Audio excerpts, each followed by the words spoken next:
কালীগঞ্জের নলতায় মুহাদ্দিস রবিউল বাশারের নির্বাচনী জনসভা অনুষ্ঠিত।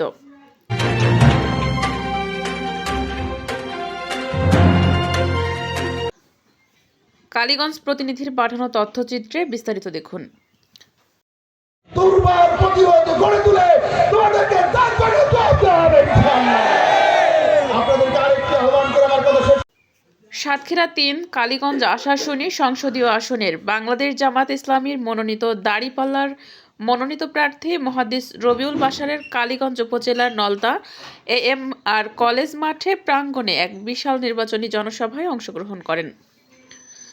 ৯ ফেব্রুয়ারি সোমবার সন্ধ্যায় ৭টায় কালীগঞ্জের নলতা এএমআর কলেজ মাঠে নির্বাচনী জনসমাবেশ অনুষ্ঠিত হয়। নলতা ইউনিয়ন জামাতের আমির মাস্টার আকবর হোসেনের সভাপতিত্বে ও সেক্রেটারি কাজী হাবিবের সঞ্চালনায় প্রধান অতিথি হিসেবে উপস্থিত ছিলেন সাতক্ষীরা ৩ সংসদীয় আসন আশাশুনি কালীগঞ্জ বাংলাদেশ জামাত ইসলামীর মনোনীত এমপি প্রার্থী মুহাদ্দিস রবিউল বাশার। তিনি বলেন, আগামীর বাংলাদেশ যদি ন্যায়, ইনসাফ ও কল্যাণের বাংলাদেশ গড়তে হয় তাহলে মানবিক ও দায়িত্বশীল মানুষদের দরকার। তিনি আরও বলেন, বাংলাদেশে ৫৫ বছরের ইতিহাসে সবচেয়ে দায়িত্বশীল সংগঠন হলো বাংলাদেশ জামাত ইসলামী, যারা বাংলাদেশের সোনার মানুষ উপহার দেবে। নতুন বাংলাদেশ গড়ে ন্যায় ও ইনসাফের, কল্যাণের ও মানবিক বাংলাদেশ উপহার দিবে। বিশেষ আকর্ষণ হিসেবে উপস্থিত ছিলেন বিশিষ্ট সঙ্গীত শিল্পী অ্যাডভোকেট রোকনুজ্জামান।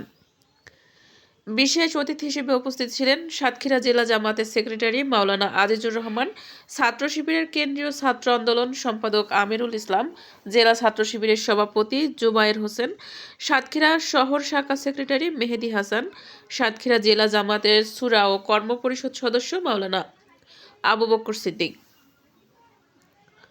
সাতক্ষীরা জেলা জামায়াতের সূরা ও কর্ম পরিষদ সদস্য কাজী মুজাহিদুল আলম, সাতক্ষীরা জেলা শ্রমিক কল্যাণ ফেডারেশনের সেক্রেটারি মোহাম্মদ আব্দুল গফফার, কালীগঞ্জ উপজেলা জামাতের আমির মাওলানা আব্দুল ওহাব সিদ্দিকী, কালীগঞ্জ উপজেলা জামাতের সেক্রেটারি অধ্যাপক আব্দুর রউফ, কালীগঞ্জ উপজেলা জামাতের সেক্রেটারি মাওলানা আনোয়ারুল ইসলাম, কালীগঞ্জ উপজেলা সূরা ও কর্ম পরিষদ সদস্য আবু রাসেল আশকারী সহ দলটির উপজেলা ইউনিয়নের বিভিন্ন পর্যায়ের দায়িত্বশীল কর্মী ও নেতৃবৃন্দ, কৃষক, শ্রমিক এবং বিভিন্ন প্রিন্ট ও ইলেকট্রনিক মিডিয়ার সাংবাদিকবৃন্দ উপস্থিত ছিলেন।